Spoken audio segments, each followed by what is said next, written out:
Hello and good afternoon to everyone. This has been a very enlightening day so far. And to take it forward from here, we have our next speaker, Monikornika Dotto, with us. Monikornika is currently a guest lecturer at Oxford Brookes University.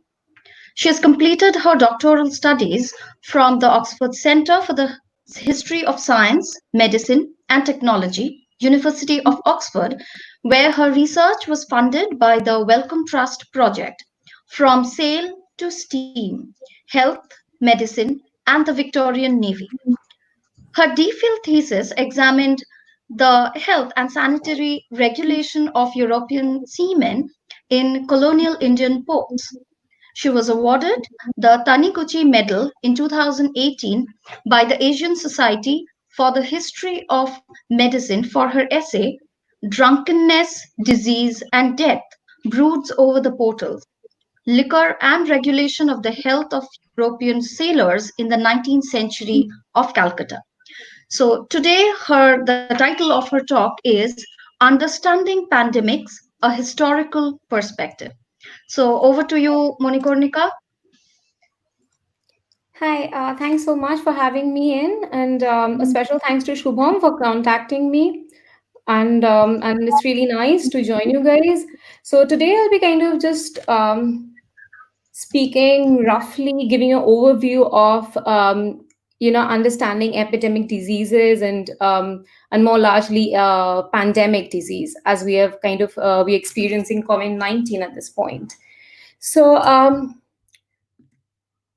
So, at beginning, I would like to mention that it's since antiquity and throughout history that there's nothing more great that the world has kind of experienced than different infectious diseases, be it the Justinian plague of the 6th century, or to the plague or to the Black Death, for example, in the 14th century, or to the 19th century cholera or the plague. And then again, coming back to the 20th century, we again have the 1918 influenza pandemic. So this is something I think in the recent past we have we kind of come across these several news articles and several other pieces that we come across by which kind of address history of epidemics and pandemics in general. And even in the media and in the news, media in the sense that it can be print media or the television or the social media, we come across these terms as terms like epidemic, pandemic, as well, and maybe sometimes even endemic, and sometimes these definitions can be a bit confusing to some of us who are not really used to these terms. So to begin with, I would like to kind of first go into the definition, or very simplistic definition, and I would like to mention that these definitions are it's quite vague, and again, it's also fluid, and these kind of keeps changing. So according to the WHO, by epidemic disease, it explains that it's an a regional outbreak of an illness that spreads unexpectedly. And by pandemic disease, it's just it's thought to be this wide geographic spread of a disease when to different parts of the world across continents. So it's basically widespread of epidemic disease is kind of it has been generally be seen and termed as a pandemic disease. Now, and depending also on the novelty and on the extension and the severity of the disease. Now, in February 2020, February 2020, February 28th to be exact, the New York Times came up with an article, and it called itself it asked the question that is the coronavirus an epidemic or a pandemic? And question mark, it depends on who's talking. That's what it called itself. And it also kind of addressed this question that what was stopping the WHO from using the term pandemic. This was during the time when It was late February, and by then, like as on 25th February, report says that more than 80,000 there were confirmed cases of COVID-19 throughout the world, and out of them, 2,700 people had already died. Uh, Now, COVID 19 had already crossing the borders of China, and it had reached to almost 46 countries across Asia, Europe, and Middle East, and the Americas, and being responsible for the death of 57 people. So, this was, as I said, the statistics of the 25th February as of now. Now, 28th February, the death toll in Italy reached 21, and 820 people have been affected. So you see, it's like perhaps the WHO didn't feel that it was the death toll wasn't enough, or wasn't a enough in the sense that it was not maximized enough to kind of call itself pandemic, or was it the spread was geographically the spread was not that great. Now again, on within a week time, actually, that was by first week of March, 7th March 2020. The report said that the COVID-19 saw that there was the biggest daily jump in death toll, as much as 197. And so you see, within a week from 21, the death toll had risen up to 197. And finally, we find that it was finally on 11th March that the WHO declared the COVID-19, the coronavirus outbreak, to be a global pandemic. Uh, so, um, so what the COVID-19 has actually kind of shown us is how vulnerable we still remain. Like given with the fact that there has been a huge amount of scientific advancement and medical innovation that the 21st century that we have experienced, but despite everything, we are still in the sense that in a pause in the hand of this a single pathogen that and which definitely should have never been underestimated. And from the very beginning, very early days, we have been known that, what exactly was responsible for the transmission of disease, which was this coronavirus.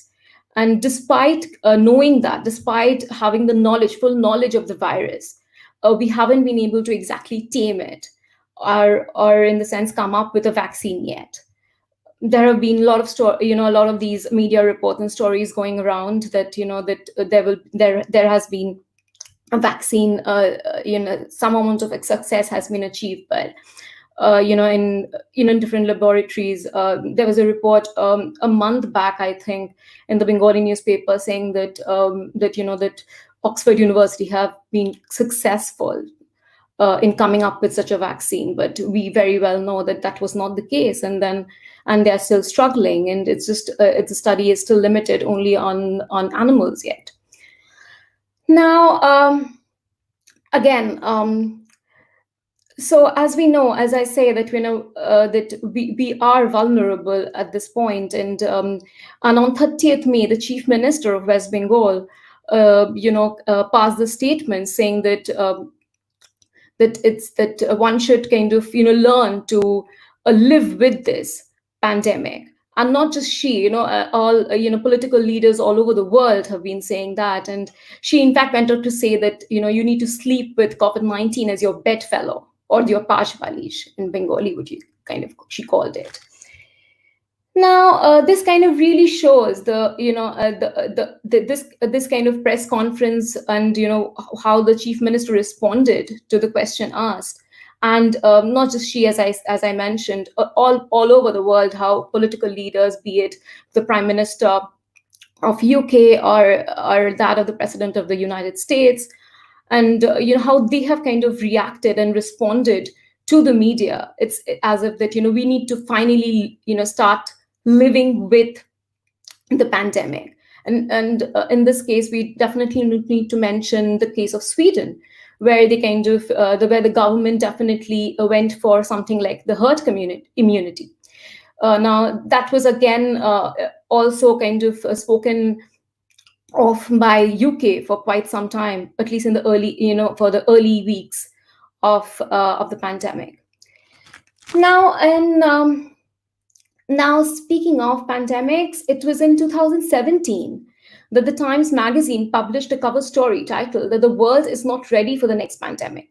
It, in fact, did a story on how science knows how to fight an outbreak, but policy still gets in the way, as if science had kind of almost conquered diseases and infectious diseases, and it was just the policies, be it the political and economic policies, that kind of was here getting in way, and creating issues and creating problems. Now, from Ebola, that was first found in 1976 in West Africa, to the MERS in middle that was the Middle Eastern Respiratory Syndrome in 2012, or that was found in the Middle East, to Zika in 2015, that struck South America.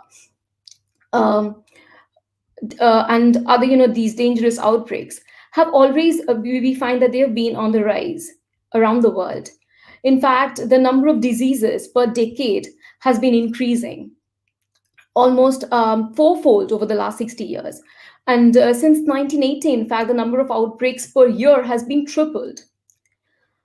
So this report of 2017 by Times Magazine said that the public health officials and scientists have been warning us repeatedly that we have been entering into this new age of pandemics. Now, before and then in fact, the US, the Center for Disease Control and Prevention, which is the CDC, ranked this H7N9 as the flu that had the greatest potential to cause a pandemic. And it was feared that if another flu would have been on its way, that would have been more contagious, then the death toll could have been in tens of millions. So the scientific and the international communities, and personalities such as, the Bill Gates or the World Health Organization, they had warned, that the world was definitely not prepared for a major pandemic. And obviously, because the consequences of a major pandemic had far-reaching impact, be it politically, socially, economically, and as well as actually culturally. Now, we have of late we've been hearing about this 1918 flu pandemic, right?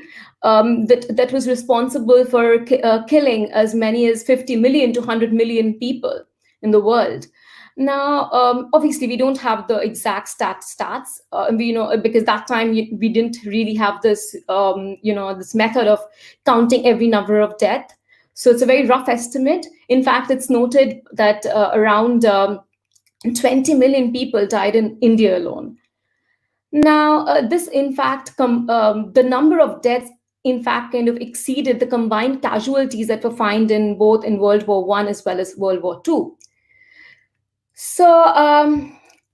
So now, coming back to the previous point that I was making about the how vulnerable we are as a as a population right now, as a global population right now, is now there has been this increasing contact between people, as well as between people and animal for that matter.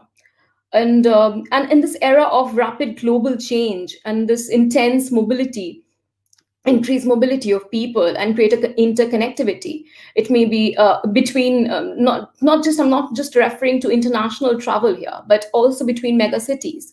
It could be major transport hubs where, like trains, road vehicles, and of course ships.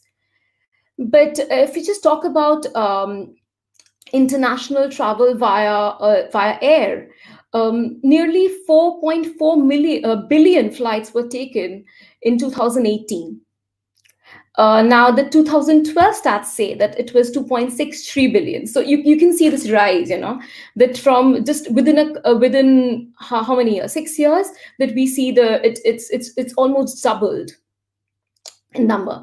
Now, and if infection, now, so just as the way your people kind of traveling from one part of the world to another in a few hours for that matter, disease and infections too kind of travel along with them. And you know and at this point the virus and or the pathogen can travel to the most remote corner of the world, and and the time taken can be less than a day. All right. So so apart from travel, we also kind of need to talk about the unprecedented levels of the urbanization that have been rising, that also kind of pose greater risks of infectious disease transmission. Now, as as I was mentioning about the vaccine, that back again referring to this particular Times Magazine report, it said that back in 2017, it was pointed out that there was that without a vaccine, that the that the policymakers and the researchers, they would, and the and the scientists, they would be caught between this with I think whether to kind of go for the vaccine first or whether to kind of come up with a drug. So this is something, this kind of dichotomy is, I guess, it's within the researchers as well, and they're still in that in that flux. But when I say that, it's not always that the case, as I say, because every case, epidemic or pandemic is very unique in its own way, depending on where it has been found and who are the people who've been affected and how many people have been affected, whether whether the most important, the powerful nations have have been kind of affected, and economically, and so on. So, for example, in the case of Ebola outbreak that I referred to earlier, that was discovered as early as 1976, and it had been killing people over the decades, and that struck kind of Africa, and unfortunately, there are no drugs or vaccines that have been approved to fight it, even until today. So, though we have been able to kind of do the pretty well, maybe to some extent, if I could call it so, to kind of curb down the disease, but not really successful, not to to the levels what was expected, and how speedily that things should have worked out. Now, this could also be kind of pointed out to the low incentive for pharmaceutical companies to bring them to the market. So, so there are a lot of factors that play around, if I could call it so. Now, contrasting that to SARS, for example, the SARS 2003 SARS, which was a severe acute respiratory syndrome epidemic, which killed around 900 plus people and cost the global economy $54 billion. Much of its lost trade, in fact, and like disruption in trade and commerce and healthcare costs. And so so it's just not always the severity or the number of people that have been affected, but it's also the fear and panic around it, and where it starts from, that it has a huge role to play in this, and in this in understanding and this framing of a pandemic. Now, the BBC Future in 2018 reported that experts believe that a flu pandemic was only a matter of time, and there could have been millions of undiscovered viruses in the world. With one of the experts, in fact, saying that, I think the chances that the next pandemic will be caused by a novel virus are quite good. So, in fact, there was this manual written manual. It's called Managing Epidemics: Key Facts About Major Deadly Diseases. It was published by WHO in 2018. In the forward of that particular manual, the director general, the general of WHO, said that. And reminded all of us that none of us should actually forget what happened in the West Africa, the Ebola and the Ebola outbreak, of 2014. And one lesson that it definitely that needs to be learned, that the global health security is only as strong as its weakest link, and no one is safe until everyone is safe. So this particular, the last line, again, I would like to read out. So, like, no one is safe until everyone is safe. By this, this is a very strong statement, I think, that you made, saying that by that when there is an outbreak of a disease that could be either in the form of epidemic, or even as severe as, and spreading widely, as and becoming an pandemic in time, with the passage of time, that nations all, throughout the world, should come together and work towards it, towards kind of seeing to it that, to containment of that particular disease. That, because, especially because we've been, as I mentioned, that because we have been living in such a globalized world at this point, and that just that, that every nation and every society now has a role to play and are responsible, to see to it that that the disease doesn't kind of spread beyond the region where it started from. Now, so when I say that, like, the reason I mentioned the 2017 report, and then again the 2018, and the the titles of these magazine cover, was because that this was something that that policymakers or the researchers, it, this the by this, I'm sorry, I'm referring to the COVID-19. It didn't really come as a shock, in the sense that it was not something that was that people that, the top officials or the research or the scientific research, communities, the scientific and medical community, didn't really they were not expecting it as like, for the matter of fact. But definitely, what definitely came as a shock was the scale of the scale with which it spread across the world. Um, so so this COVID-19, that, and the first case that, as of now, has been traced back to 17th November 2019. And as of now, the John Hopkins University, a kind of confirmed report, and that there have been, the confirmed cases of COVID-19 has surpassed 7.79 million, which is like 79 lakhs worldwide.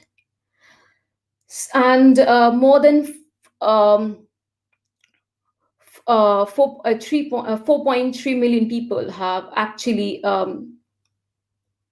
yeah, sorry, 7.79 people have been affected, and 3.5 million out of them have actually recovered. And in fact, the UK economy that shrank by 20.4% in April, which has been the largest contraction since the records began. Now, this kind of really showing the impact of lockdown, for that matter, which began in March 17th. The school started closing, and also the non-essential um, sectors too started closing down. Now, the global stock markets too tumbled among this fear and panic that was going around, and obviously, and the U.S. stock market too had its biggest one-day loss. Um, and the World Bank too kind of estimated that the pandemic's impact on global poverty would be huge. In fact, in the by the early April, it kind of estimated that the COVID-19 would push 40 to 60 million people into extreme poverty, and then it kind of they came up with the new figures now in June, saying that perhaps that as many as 71 to 100 million people would be affected. Um, Now, as of now, we see that, the cases in Africa right now are on its rise. The same is in the case of Brazil, as we see that the cases are rising in South America, and of course in India too. Now that it has kind of risen up to the fourth position. And despite everything that has been going on over the last few months, and the first quarter of the 2020, we find that the health experts have not been really able to kind of come up with a drug. There have been talks about this hydrochloroquine drug, that it would have been able to kind of do something, and would be purposeful to some extent, but there has been no scientific study to prove that.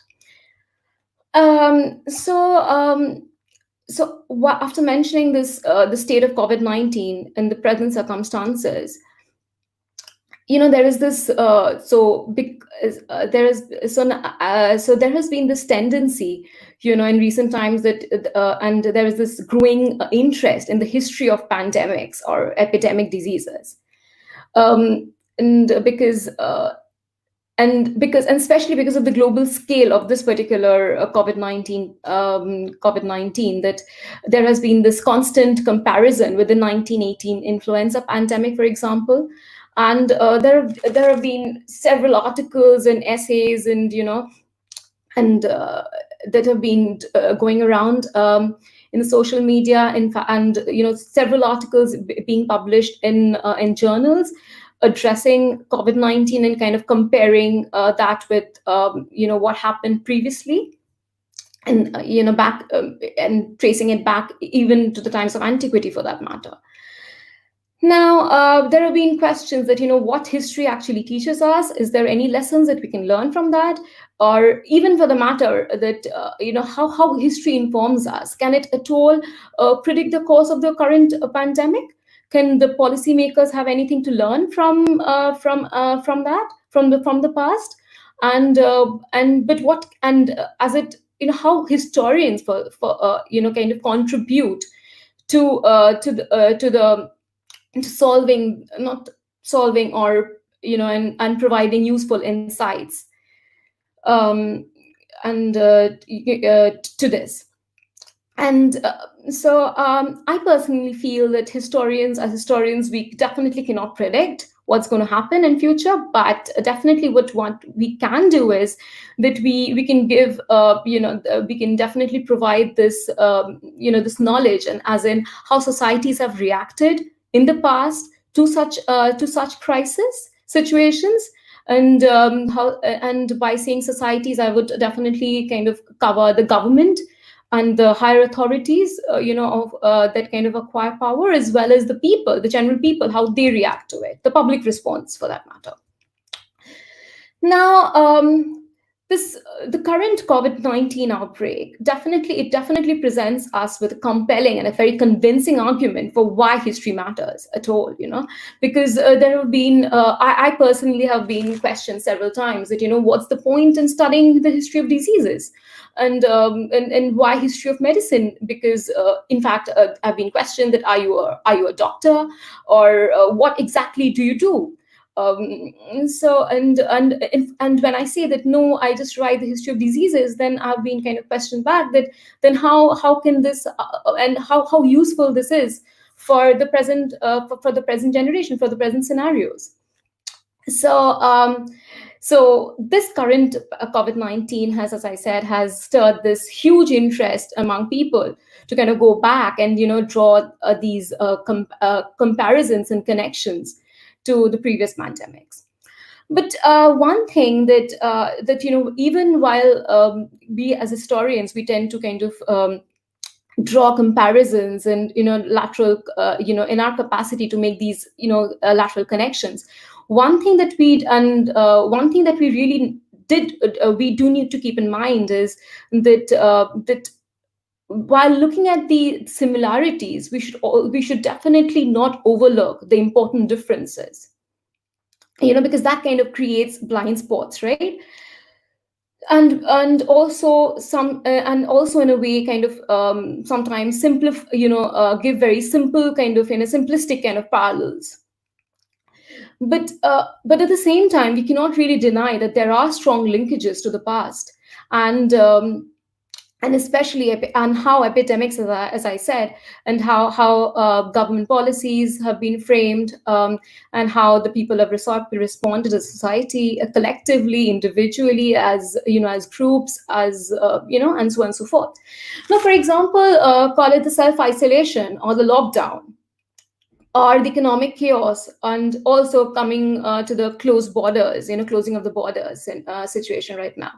And that we do find that there are the COVID-19 pandemic do have roots in history. So in the past, there have been panic buying. For example, there have been attempted flights of people just kind of running away from one place to like suppose during a London plague, 1665, the people just left the city. They're going back to where they came from, to the villages, to the rural to the rural areas. Similarly, fake news. It's nothing. It's during 1918, because that time it was the age of telegraphy, right? That was already in use. We found that there were these news, the news that were kind of coming around, saying that what exactly caused who and how. And again, quack remedies, that is still that was kind of practiced previously. We find that still going on at this present time as well, and stressed health authorities, or and even for the race for vaccine, in fact. So now, giving a brief, going back to the Black Death of 1348, to the London Plague of 1665, or for that matter, cholera and the plague in the 19th century and 20th century, early 20th century. We saw that that was responsible for the, that for the lives of millions, right? And but and during all these epidemic and pandemic epidemic outbreaks, that we've seen that the government and the health professionals, the leaders, have not always, and they've often rather struggled to know what to do, and how to kind of and there haven't really been able to take prompt actions. And how especially the societies, as I say, kind of they reacted with fear, sometimes with anger and fury. So and so this entire the panic that is kind of created around an epidemic.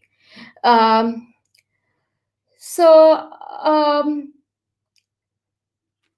yes, so coming back to this, so suppose, for example, when I'm talking about overlaps, that during cholera outbreak, for example, that there were propagandas to that urged people to adopt physically and morally healthy habits, for example.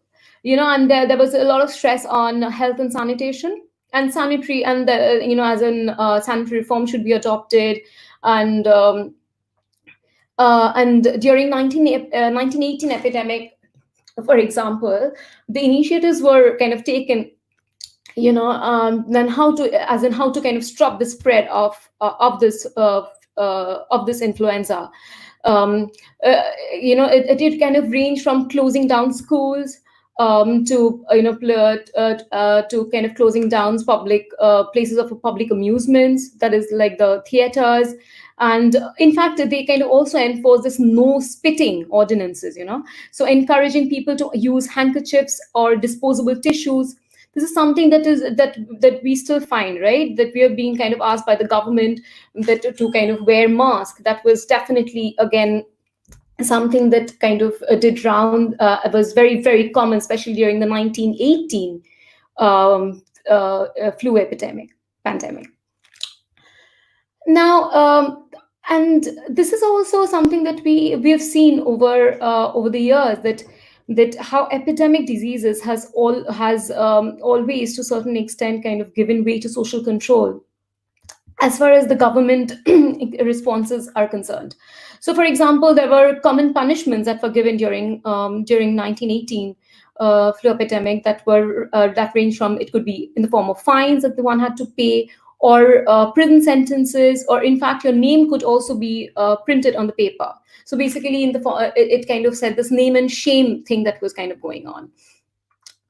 So, if you could just draw similar examples to the COVID-19 outbreak, in fact, today, that that you're not supposed to go out of your house, and that there are these strict containment measures that are taken, and name and shame is something that we have definitely experienced.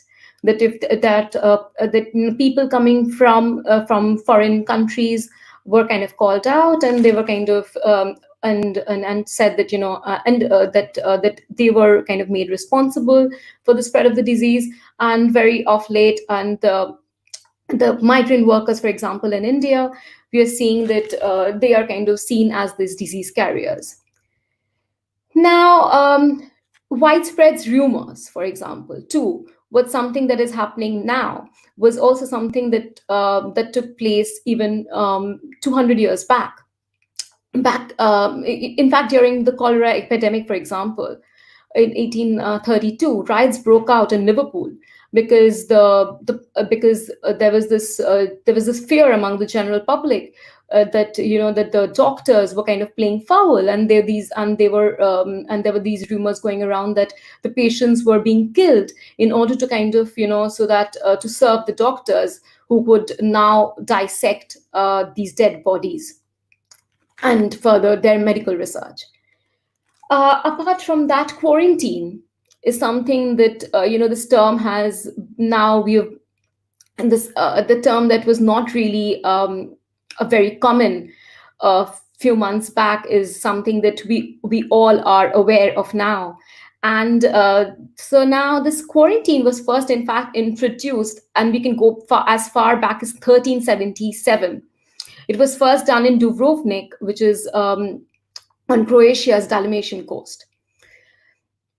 In fact, the first permanent plague hospital, and as it was called in Italy as Lazaretto, was opened by the public of Venice in 1423 on the small island of Santa Maria di Nazareth.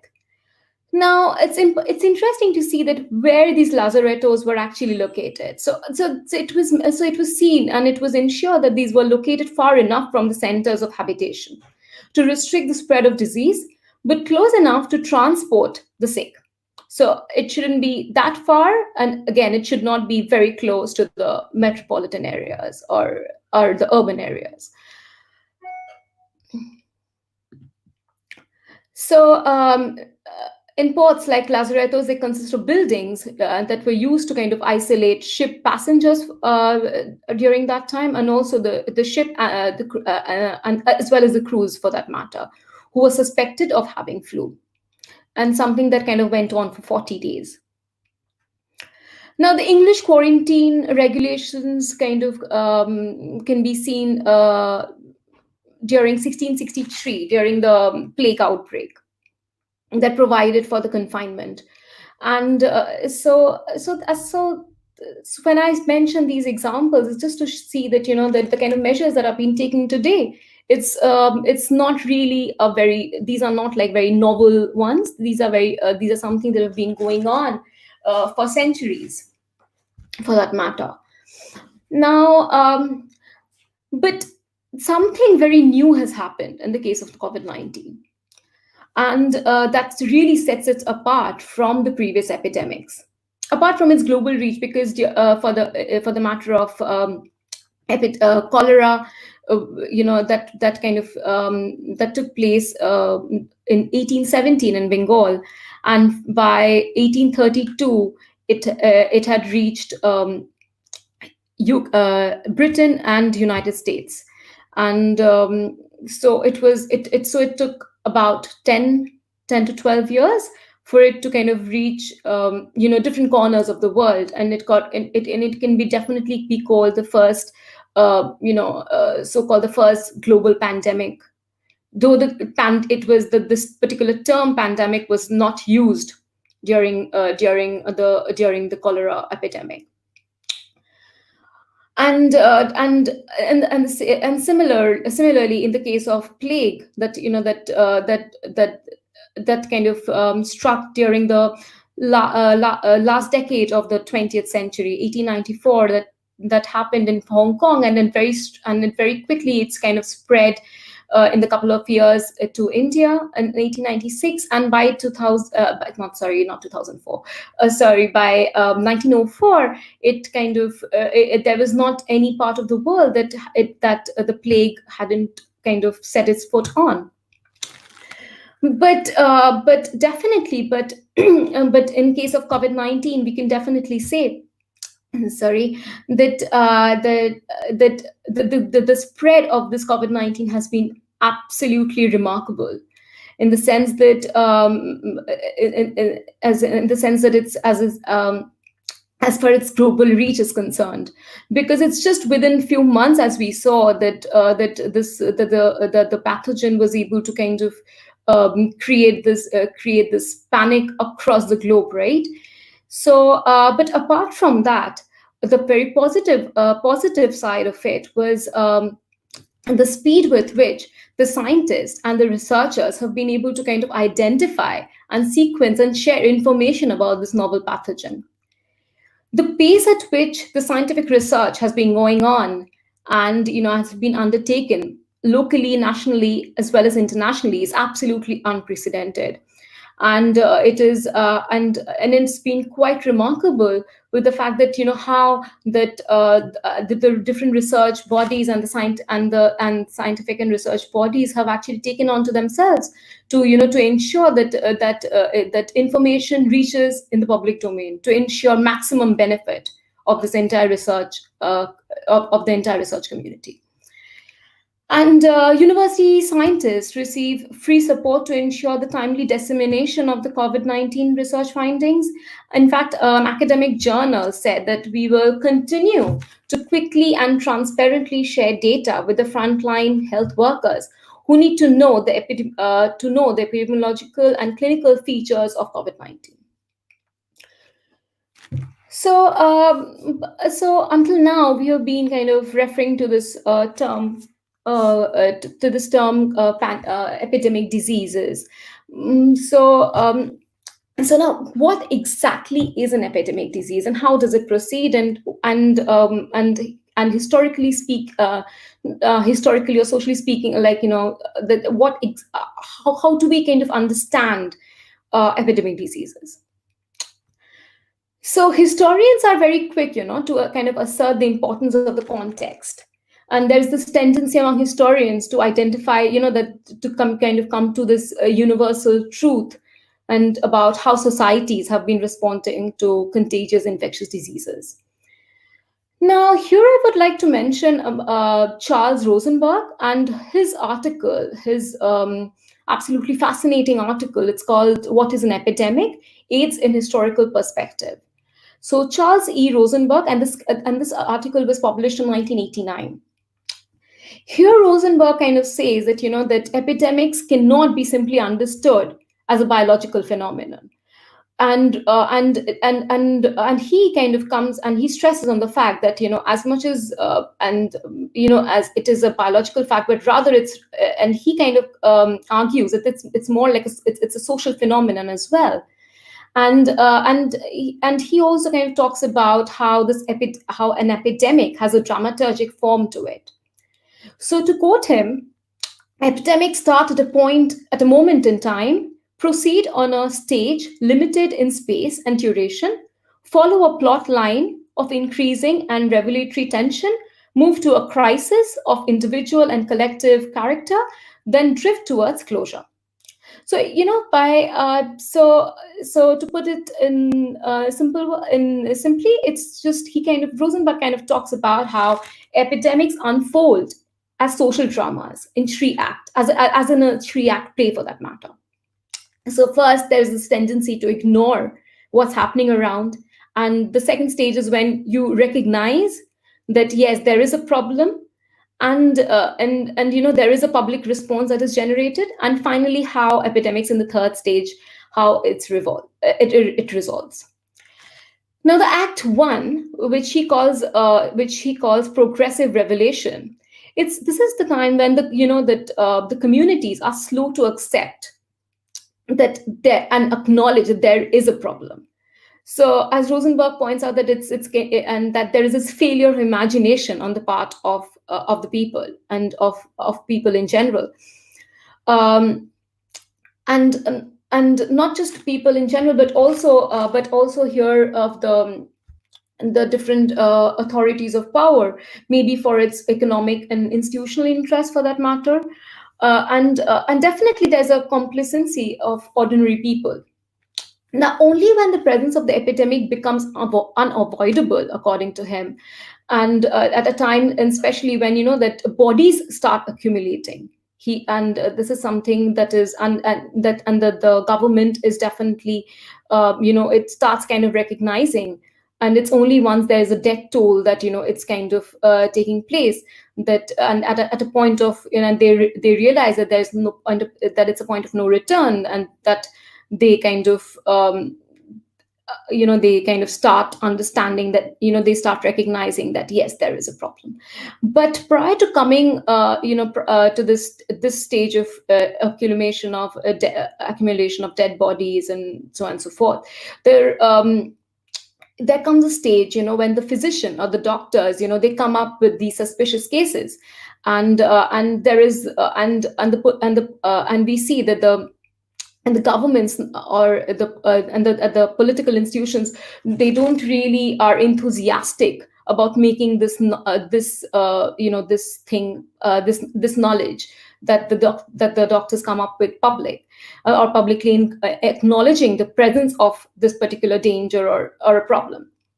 And so it could be partly because they are scared of that it would kind of create panic, but also because that the stakes are really very high, right? Because it could cause social disruption as well as economic disruption that could lead to economic problems.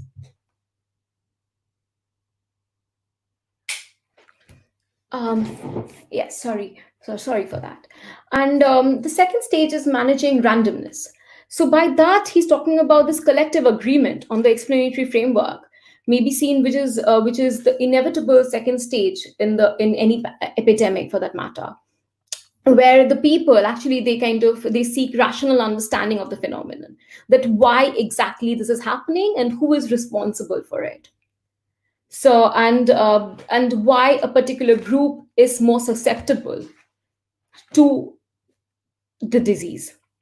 Now, epidemics disease, because and there is this tendency to kind of associate the disease with a particular region or occupation, or even as well as behavior. So this blame game is something that kind of goes on. And so once so this is the second stage, right? So once you know that there is a problem and you're trying to seek explanations, and here comes a third stage, which Rosenberg kind of calls a negotiating public response. This is a time when, because as a result of recognition of the problem, both by the state and the people, and by different organization and political institution, that they kind of, it generates this decisive and and it kind of looks for this visible community response, and the adoption and the administration of this public health measures now inevitably kind of, it kind of calls for this immediate action. Now, but in doing so, it has been seen in the centuries before that there have been cases where socially and culturally marginal people, or economically marginal people, have been kind of labeled and seen as the carriers of the disease. Um, and finally, this is something that Rosenberg again points out, that finally, that epidemic ordinarily it ends with a whimper, not with a bang. By that he means that it just dies down, very silently, that people just, maybe they just stop talking about it because it has been going, that because there has been enough damage that has been caused, and people start really kind of living with it, and slowly and steadily, and they kind of, it just kind of dies out, this entire impact of it. Now, this is something which as historians, they find it really very fascinating, because especially with the COVID-19 outbreak, we can you can really kind of translate this entire model to the COVID-19 outbreak, for that matter, and not just COVID-19. And prior to that, it can be kind of used on a cholera epidemic, plague, the 1918 influenza pandemic, or even the AIDS, which he calls it is the postmodern pandemic epidemic. Uh, Now, apart from this, another thing that he kind of refers is that it really depends where the epidemic is kind of breaking out. So, for example, yellow fever, which kind of originated in Africa, and but it kind of only became an epidemic when it kind of hit the port cities of America and Europe. And similarly, that in the case of SARS, as we see that then even if there are very few number of cases, but it was kind of that that how that there were people that the government were kind of more prompt in its action. So, another important thing that I would like to kind of mention is about the stigmatization of disease. And here, Charles Rosenberg has kind of also argued in his work that that the simple act of naming and framing of a disease can actually, elicit and provoke, early fears of this, and this early fear and panic, and in fact create chaos. So, for example, in case of COVID-19, as we see that before it got its name on 11th February 2020, it had been called this mystery Wuhan virus, to mysterious new pneumonia virus, to 2019 novel coronavirus. And this was an incomplete violation of WHO conventions. It was in fact called the Chinese virus. A reputed media house like the BBC used this term, this new Chinese virus, and this was in 19th January 2020. The science journal Nature, in fact, called it this new China virus. This is on 22nd January 2020, before switching to COVID-19, as I said, in February. So this was perhaps always this naming that was going on, and that this was definitely in response to the different conspiracy theories that did rounds in the media, and as a result of which we saw that many people of Chinese descent and across the world said that they came up with their horror stories about how they were kind of subjected to racist taunts, and they were in fact treated as walking pathogens, for that matter. In fact, even in India, right, we saw that the people from the northeast kind of faced this similar racist attack. Now, in 2015, World Health Organization finally, I think it was quite late, in fact, for them in doing so. They laid down the new naming conventions of infectious diseases. And because they said that in order to kind of stop this negative and stigmatizing impact on communities and on different people and on region, in fact, they said that you can't even use any the name of any animal, or for that matter, when you name a disease. Or so terms like Asiatic cholera, or Spanish flu, or Middle East respiratory syndrome, or gay-related immune deficiency, or GRID, as it was previously called.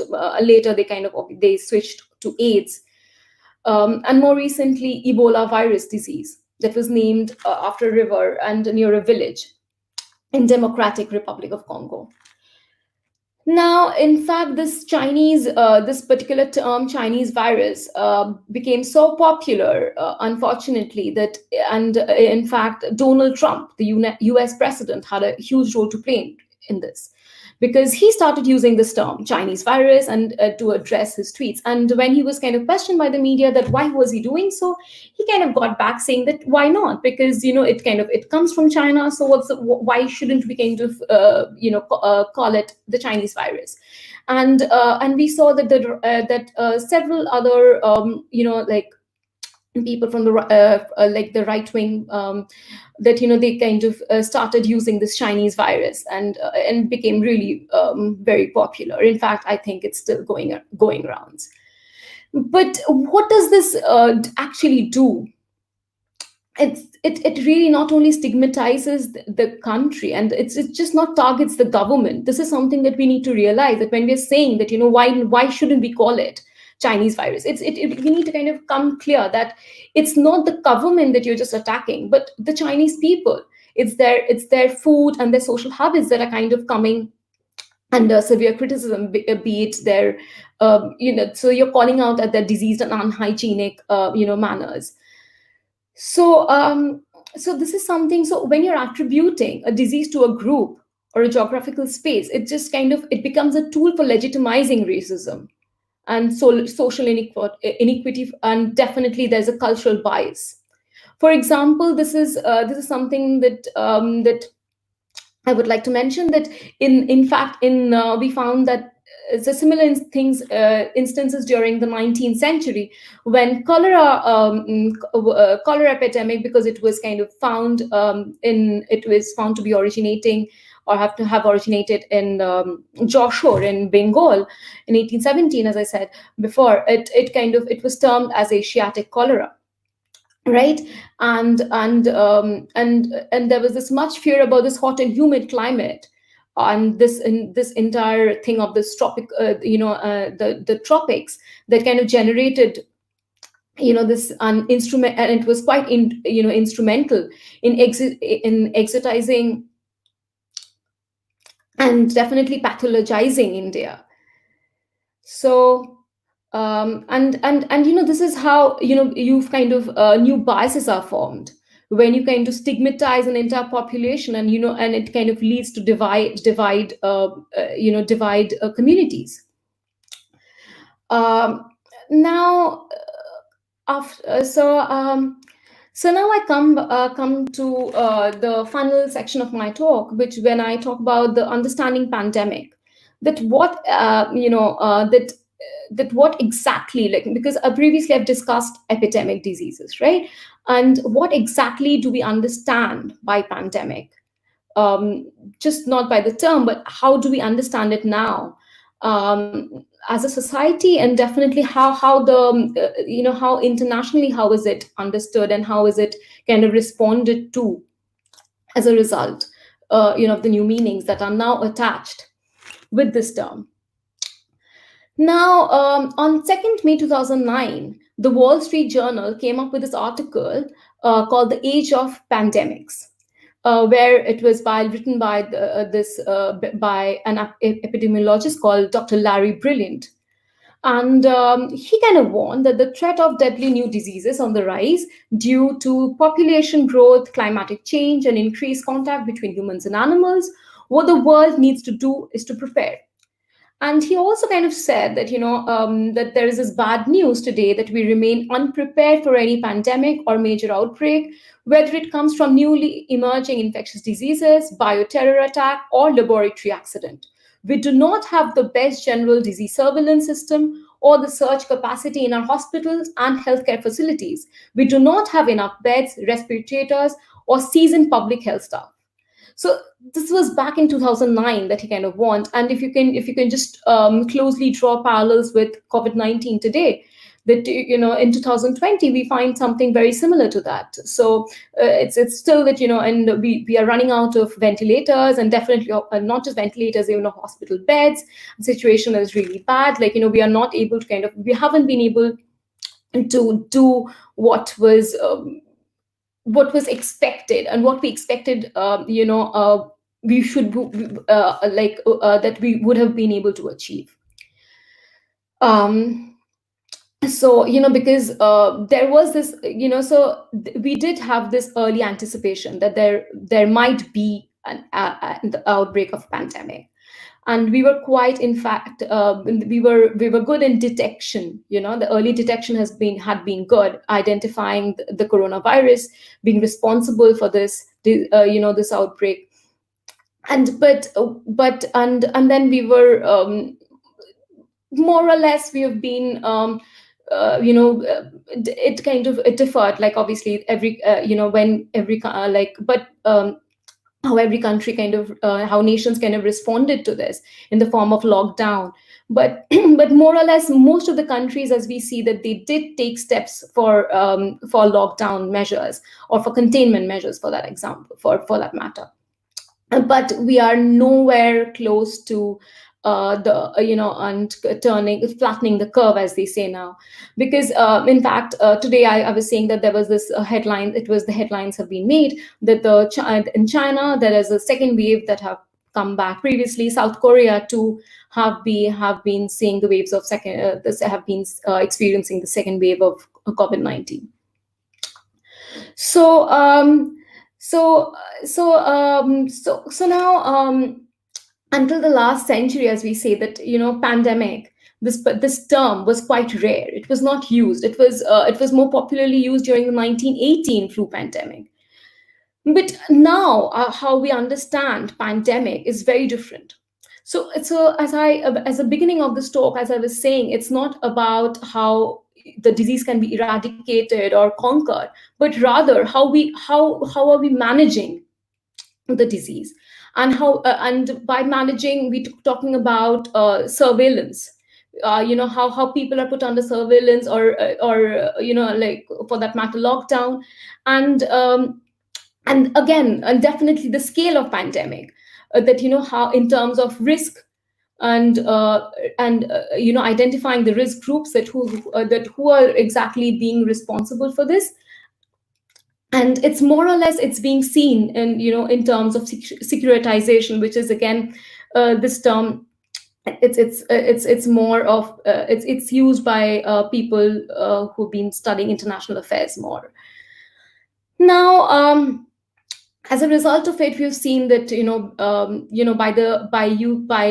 that the nations have, uh, tried to kind of justify measures, to in order, and there have been compromises that have been made to civil liberties, and which has again had its own socioeconomic political implications, which I'm not going into right now. So virtually all countries now possess this risk registers. You see, not just at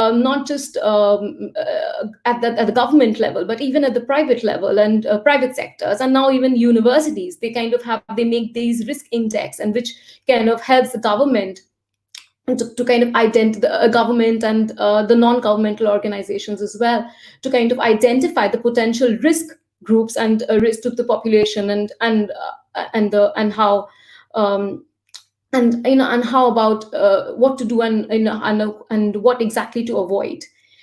Now, so in doing so, the countries are now ranked and classified according to this different risk levels, and along these three indices, as Mark Harrison points out.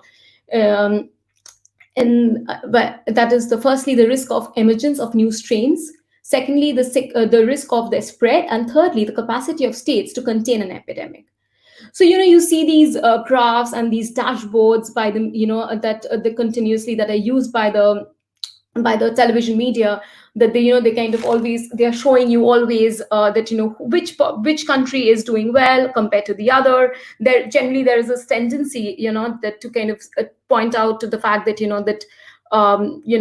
that how one's own government is kind of doing better than the other, when it like than the other. And even if you're going kind of live on any page, for if you're going to, for example, if you're going into Indian Express, or for that matter NDTV or India Today, you'll always see that there is this little pop-up that comes up, and that kind of tells you the exact tally worldwide, nationwide. And if you're going on to, in fact, it's as exact, even as it kind of points out to, as as regionally, in the case of India, that and there are these websites that are constantly updated, that and every almost every minute. And so, for example, the universities have kind of come up with these government response tracker. So as I said, like Oxford University, for example, they have come up with this COVID-19 government response tracker, and they said that, and where they are taking a wide range of measures in, and not these, sorry, the governments are taking these wide range of measures in response to the COVID-19 outbreak, and different bodies are kind of um, and how this kind of it almost becomes a tool to kind of track and compare policies, right, around the world. So and this is something that has been quite remarkable, in fact, because because in the sense that these kind of measures that are being taken to compare policy responses around the world is kind of because as a result of it, they kind of almost they're always systematically collecting information and comparing them, and to see, and because they also have these 17 indicators. I'm referring to the Oxford COVID-19 response tracker, where they have and where they kind of say that how they have taken to respond to the pandemic. So as far as suppose restrictions like containment restrictions, containment or travel restrictions are concerned, and they're taking data from 160 countries. So there is this containment and closure policies, such as how such as school closures and restrictions in movement, and then there are these economic policies, such as income support to citizens, or provisions from foreign aid, and also they have this record of the health system policies. It come as far as the testing or testing is concerned, or emergency investments for that matter. So by saying this, I'm what I'm just trying to kind of conclude, and is that now the pandemics, as we understand them now, is more about risk, security, and how this kind of and as Mark Harrison puts it, that what is clear, however, is that risk, security, and pandemics are bound together in a powerful nexus.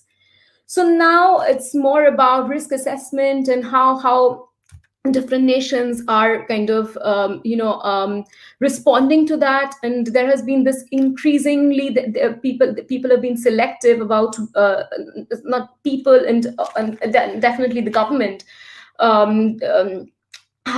been kind of selective about, for example, which country to open the borders with and which not to, and so on and so forth.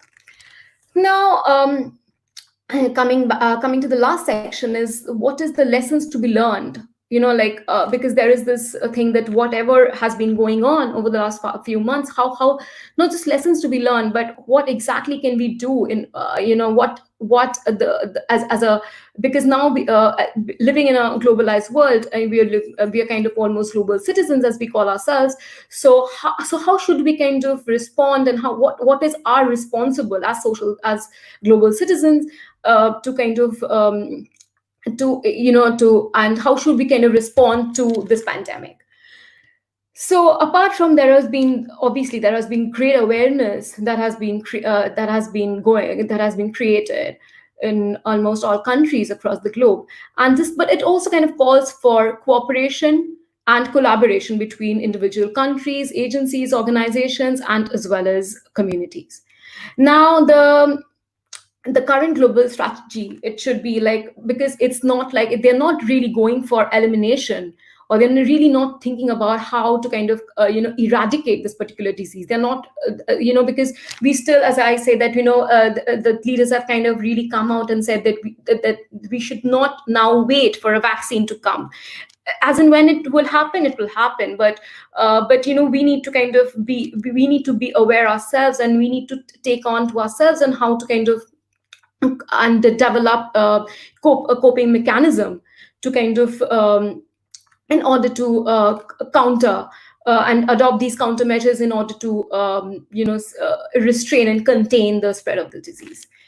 Now, one thing that we have always seen, that the market mechanism has not really been very friendly and it hasn't really ensured that there has been a and there has been that there has been a fair distribution of resources, right?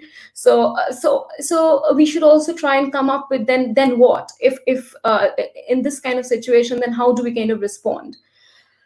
So and because diseases outbreak, as we kind of as we see that these are very complex phenomena, right? It's kind of intimately kind of intertwined with medical, social, and political scenarios, and we really cannot come with something like a global solution. So every nation needs to come up with their own individual kind of they need to kind of come up with their own answers for that matter. And to do that, they need to kind of there has to be this open dialogue, constant dialogue between responders and between communities. So and you need to kind of just at not only just national but regional and even at community level, for that matter. And there has to be the trust has to be built, to a kind of on the part of the government, especially that the people, the people of your country need to kind of have that trust in you, that you are kind of you that they would definitely have the government support, and that the government that they voted for in democracies, especially, that they would be there to kind of take them through this pandemic. And by that, most importantly, what we really need to do is empower communities.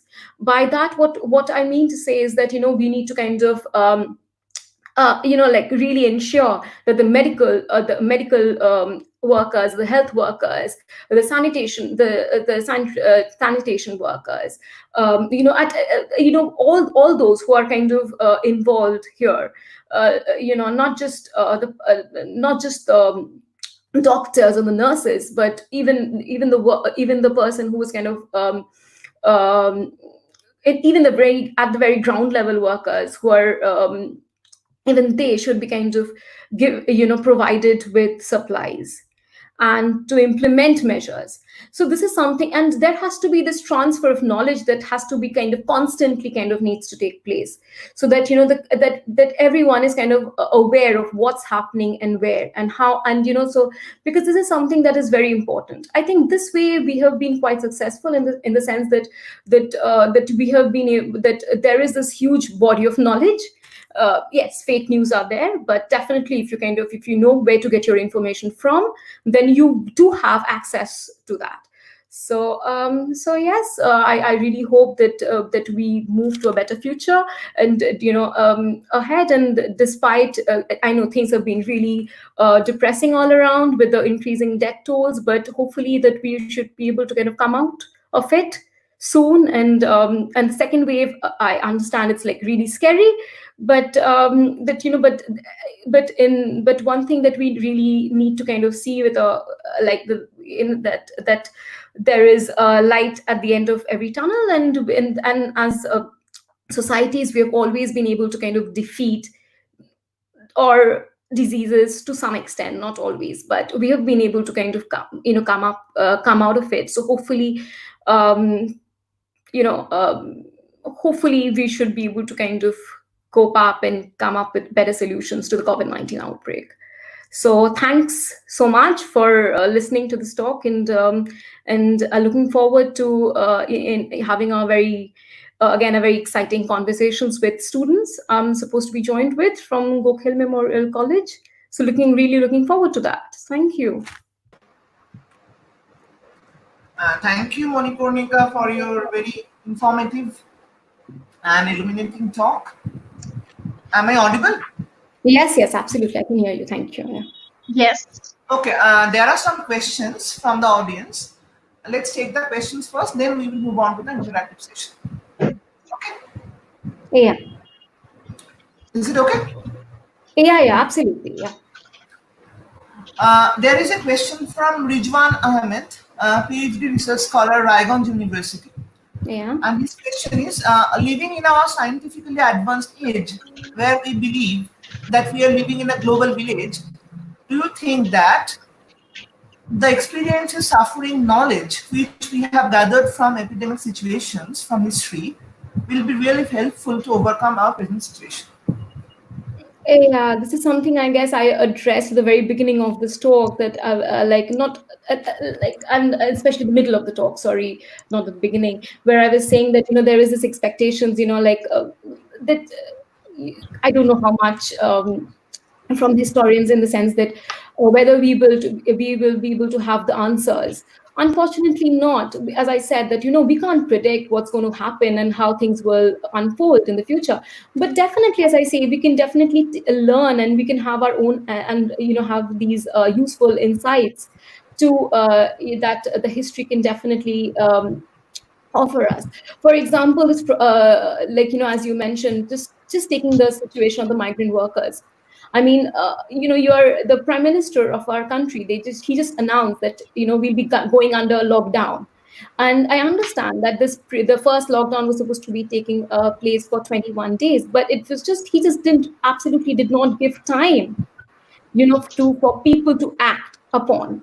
So, and obviously he was not alone in this process. I'm sure that he had a huge group who have been like researchers or whatever, like political analysts or whatever, who have been working along with him. So I really don't know how they just didn't realize that there was this, that there could have been such a problem. So I mean, that this that the migrant workers would want to go, that they would like to go back home. So this is something that we have seen previously as well, right? During plague, especially, that during this crisis situations, and how people, in how the societies and how different state of people react. So this is something that I don't know whether they would like to have a historian on board, but definitely a social scientist could definitely give them some insight to how to improve situations, and how to kind of like, that's it, like go about it. So yes, but there are no definitive. This Okay. offers I don't think a historian can really give any definitive or any specific um, solutions, or answers. not solutions, yeah, solutions to social problems, yes, but it cannot predict future. We really cannot say what's going to happen next, as far as the epidemic, as far as like the outbreak, as far as COVID-19 is concerned. But again, when I say that, not exactly, like, suppose these different phases, because I do find that obviously scientists have been also talking about these different phases, that of an epidemic. But as a historian of medicine, I have found that that even during a plague, or for that matter cholera and influenza, there have been different phases. There have been different waves of the disease, of the outbreak. So so we really need to kind of learn, is for example, the huge, because India has been a lockdown for, so not India, just not India, like the different nations across the world. And it's very lately that we have opened up, and we have started just relaxing these measures, the lockdown measures. But within this time, the time period that the government got, you need to kind of come up with coping mechanisms, as I said. So, and have your own strategies and form your own strategies. Okay. This offers a very interesting segue to our next question, which is related to the Monica, migrant. can we take another question? Yeah, absolutely, go on. I thought Shubham was already asking a second question. Okay. Yeah. Can you give a brief account of the conditions of the slaves and the migrant laborers vis-a-vis different pandemics or epidemics historically, be it plague or influenza pandemic? Yeah, suppose, for example, in Bombay, as you know, that there have been this migration thing that had been going on, that people, they didn't really want to kind of they want to kind of go, they didn't want to stay in the urban city, and they wanted to kind of go back to their villages. And this is something, the factory workers or whatever.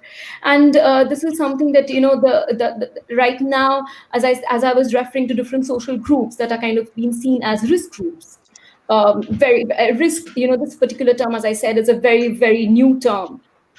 and it's more from 1960s that we kind of we that we kind of started internationally, kind of started to see this as global public health was this was kind of linked to risk and security issues. So even previously, that back if we go back to the plague pandemic and epidemic as it was known then, plague epidemic. That the slum areas too, that at that time the people were asked to leave from their homes, that especially in the slum areas, and they were how they were disinfected. So and similar, it's very similar to what is kind of how what right now is going on as far as the sanitation is concerned. And obviously plague riots and that kind of broke out. But so yeah, so it's just hope we still fortunately we haven't seen riots yet in our country. But there have been social, there has been social unrest, right? Because how the migrant workers have reacted. There have been instances in Gujarat, for example, and other places as well. So yeah. There is another question by Stella Viswas.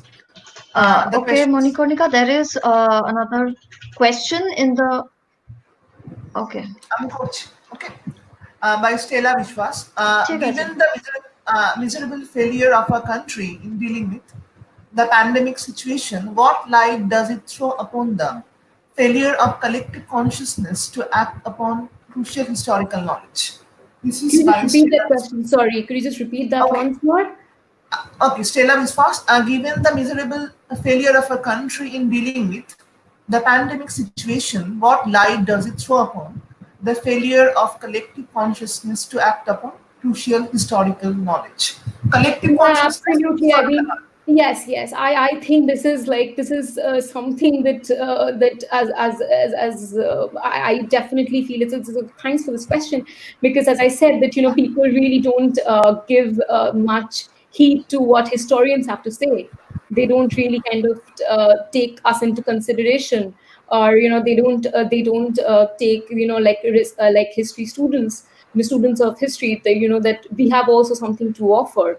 And they and as the question in the question, it was mentioned that it was just as if like history really doesn't matter. So when I was kind of getting on to about and explaining what is an epidemic, as I said that and this COVID-19 has in a way kind of it stirred this huge interest among people, that and because there are these Google images and that kind of went around in WhatsApp, saying that how masks were worn by people in the 1918. But yes, there has been this huge, I don't know how to put it.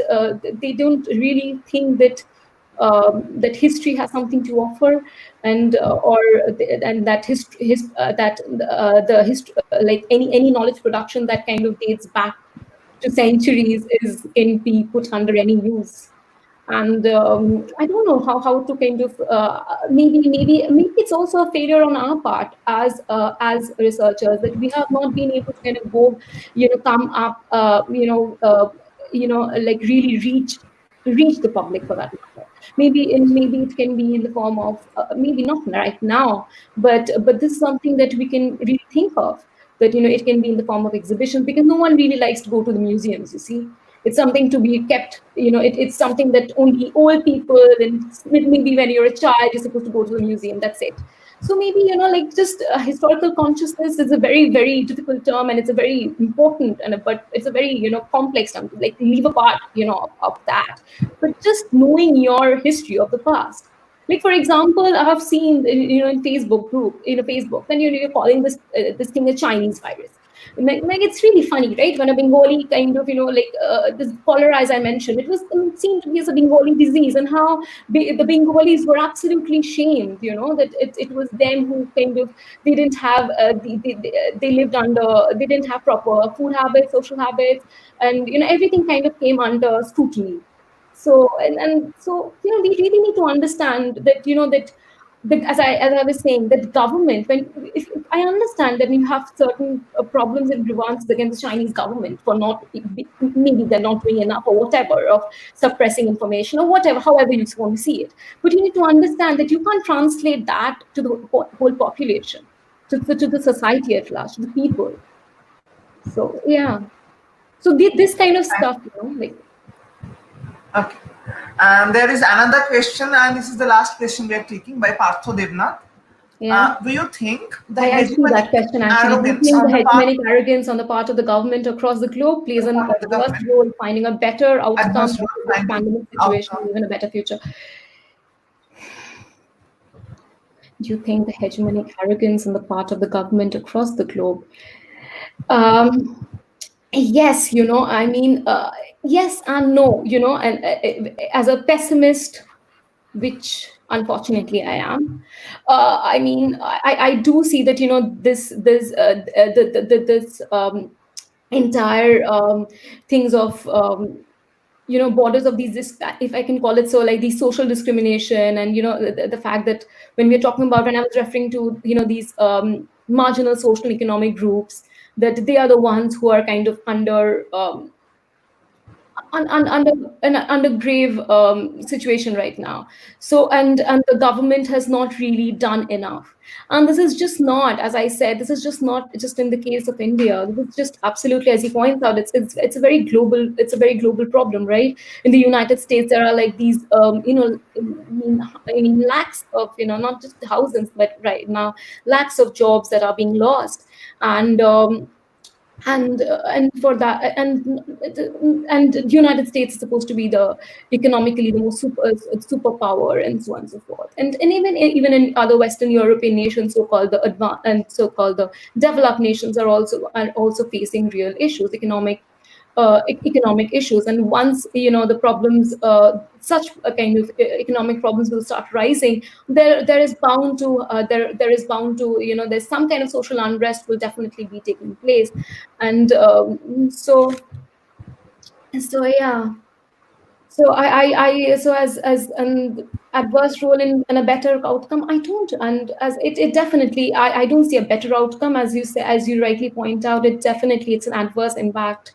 But we should try and just but one thing that um I'm just not talking about the government here. I think because of social media, and because of awareness, and because you're always seeing the news items, and of course there's a lot of wrong and fake and whatever negative news that one feeds into, unfortunately. But then you do get to see these images. Suppose there's like images of migrants walking, like these hundreds of kilometers. So somewhere down the line, you do get affected. So maybe not at that level. Maybe I don't know whether government should get affected. I don't know how much they are. But as individuals, as as community, we are definitely at some point we really need to kind of start questioning ourselves too. Because just the other day, I was listening to this interview, and where the speaker who was interviewed, he very rightly he said that, just by blaming the government, of course the government should have come up with measures, but what about the factory owners, for example? I mean, couldn't they really ensure that these workers could have been fed twice daily, at least for the first few days? And so it's a very cycle. So hopefully, what the pandemic, I don't know how, but it should make us more humane and sensitive towards issues, and just try and understand that, like maybe, you're not paying your domestic help, and you're cutting her wage, something that, you're saving 500,000 rupees, I don't know, and how it's going to serve you. But you need to really understand that, like, the problems, and one faces. So, and it's just not his or her problem, because that person is from economically marginalized group, but the next would be you. Is one who has working in the corporate world, having a fancy job. You could lose your one too. So yeah, you just need to watch and see how things And unfold. thank you, Monikornika, for your very long I'm so sorry, I just discussion. went on and on. I'm so No, sorry no, for no. it. No, But no, no, no. It's we are very enriched. And there are many other questions in the comment box which we could mail them Absolutely. and later Yeah, I could just, you could always just send me a since message or email me or whatever, and I could just get back. okay. You know. So And thank you for now all the lovely comments that I see. They're really, really nice. They're very encouraging. Thank you. okay, and now we are looking forward to the most interesting part of today's discussion, the interactive one. And I am adding to the stream our two students, Amrita Ganguly and Medha Sinha and Amrita Ganguly. Hello, Megha. Amrita, Hello, Amrita. Good evening, ma'am. Amrita, Hi. you can call her Monikornika. Yeah, that's fine. You I know can I call just her Monikornika. I messaged you on saying that no, madam. Yeah, it's just weird. No, madam. Yeah. Madam, no hierarchy here. You No, can yeah. just call her. No hierarchy. And Amrita, let me introduce Amrita. Amrita is BA fourth semester student of Okhel Memorial Girls College, English Honors, and Medha is BA second semester students of the same college. So Yeah. Amrita is 1 year senior to Medha. Yeah. And both of them are class representatives of their Okay. class. Okay. Okay. Wow. Wow. That's Okay. nice. So Amrita and Medha are here to discuss your experiences of the pandemic, what you have faced here during the lockdown, your areas of discomfort, and so on. You can share with Monikornika Di and discuss. This is Thank you. the platform is open for you. Thank you so much, sir. Monika Ekadi, firstly, I have a question to you. Yeah. Thank you so much for this engaging session. Do you think this pandemic and maintaining social distancing to avert it might come in the way of students willing to go abroad for study? Okay. So when you're talking about it, in fact, like my own brother, he is right now in this dilemma, that whether to kind of postpone his, whatever his venture, and whether because he has just completed his undergrads and he too is looking for, going to his masters abroad.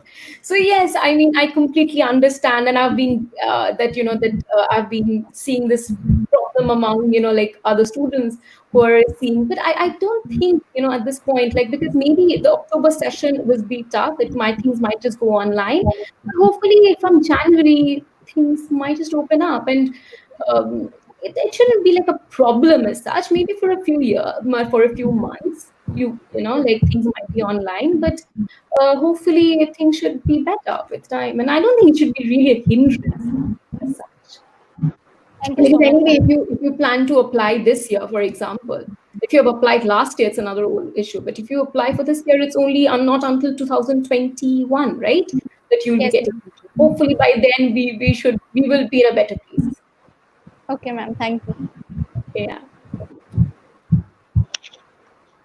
And please share your experience. This is not a You question guys and answer really want session. me to ask any like very formal questions. So you tell me, how has the lockdown been? Have you been, do you think that I have a question for you guys? So do you think that you will be able to make COVID-19 a Pash Balish and sleep? No, ma'am. Like, No? so far, we are really confused. Like, this is something that is happening for the first time in our lives. So, we are very confused about all of Even this. people who are 80 years old, even for them, it's happening for the very first time. So Yes, yeah, ma'am.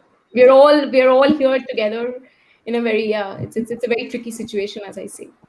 Yes, ma'am. We are trying to cope up with it. Like every day, as we like in the morning, as we wake up, we see number of deaths increasing and everything. Exactly. Yeah, yeah. I understand. As I was just referring, there is this little pop-up that comes up, and every minute you see that, it's Yes, just ma'am. going on and on and on. And like there is this obvious this is the fear and the panic that is struck, and yeah. So, We and people feel are definitely kind of running into depression. This is something that is very yes, common. ma'am. I mean, I was so startled and I was so shocked to see today's news that that I don't want to talk about it, but yes, there was a very young actor kind of took his life, and it was just came as a shock, absolute shock. I mean, I didn't even like I've got so many messages, that refer to it, but I haven't still actually opened the WhatsApp. See, because it's just mental health issues, like because we are all like somewhere down the line, like, many of us are like I'm extremely fortunate that I haven't lost anyone close to me, but there are people who have lost, like someone very close to them, and as I say that the problems of comorbidity is another huge issue.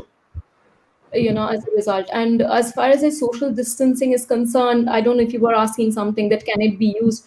I mean, social distancing for that matter is also a very economic luxury, you see. Yes, ma'am.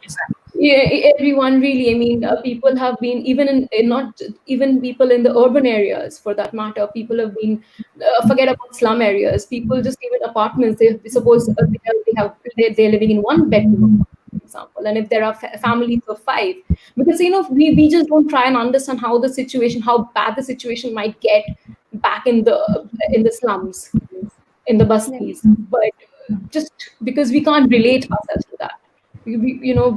Most of us haven't, actually gone into one of them and actually seen the rooms, how they're managing 10 people managing inside one room. So yeah. But even from our own experiences, that it's very difficult that going for like self quarantine in a one bedroom or or just a studio, whatever. Like people like yeah, living in just one room, the kind of problems they might be facing. Sometimes you're living with your parents, you share a room with your parents, and and you have to kind of stay for 3 months, 2 months under lockdown. Domestic violence again has been on its rise. So there have been a lot of other related issues. The problem is just not, unfortunately, not just the novel pathogen, as I say. Like there are so many other contingencies. There's so many other things, that constraints that have come up as a result of it. Yeah. Yeah, since the school started, this is perhaps the longest period we all are staying with them since Yeah. our school started from class one. When we have never stayed home for so long, for 3 months or 4 months like this Yeah. before. So But at how is the least, we experience are at been? least fortunate to have a place to stay, we at least have a roof. I mean, like, this is something that I don't want to sound this very moralistic and no, but then just at least we have a place to stay. I mean, honestly. Exactly.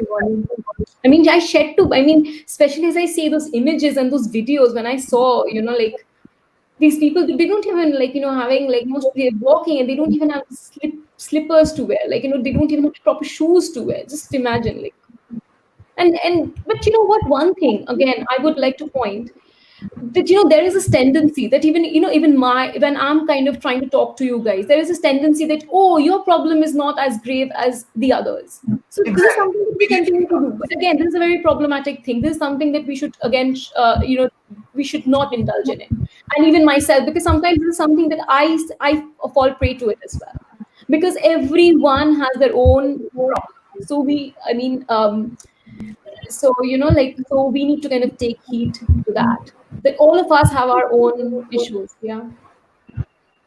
Ma'am, this Everyone is has the time. And their every own problem is issues. here. Yeah, Yeah, just Uh, as a student you can have your own issues, as a parent, like as as someone, we cannot really fully understand one another's issues from a distant perspective. But that doesn't mean that the other's issue is invalid, or absolutely, absolutely, very definitely true. Exactly. there are like many people have different other issues. Like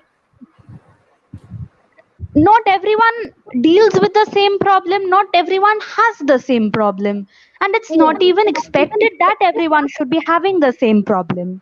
yeah, But whatever everyone is battling with, everyone in their own way is struggling with something or the other. yeah, and we That should just is offer not invalid.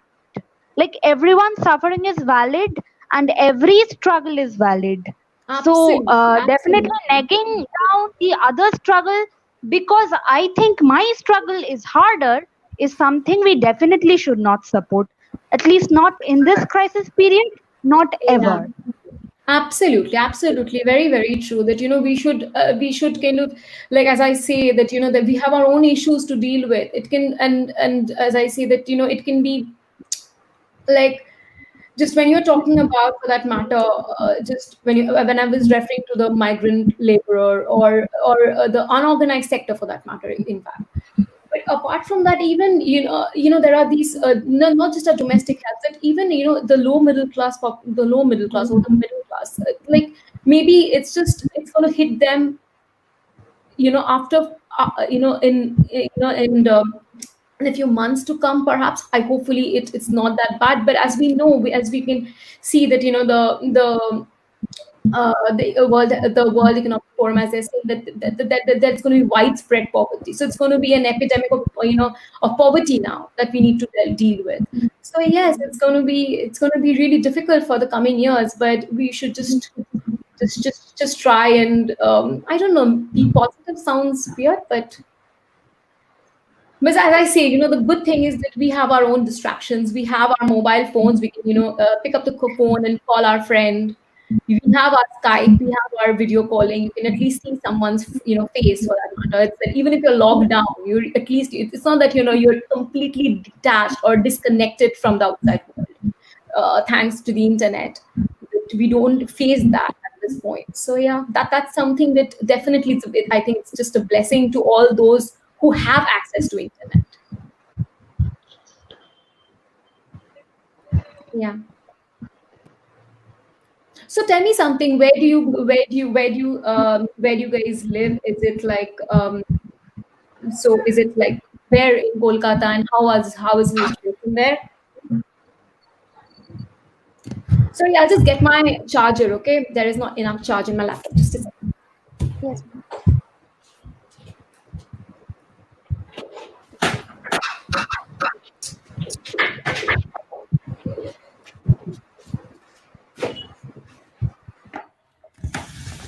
Yeah.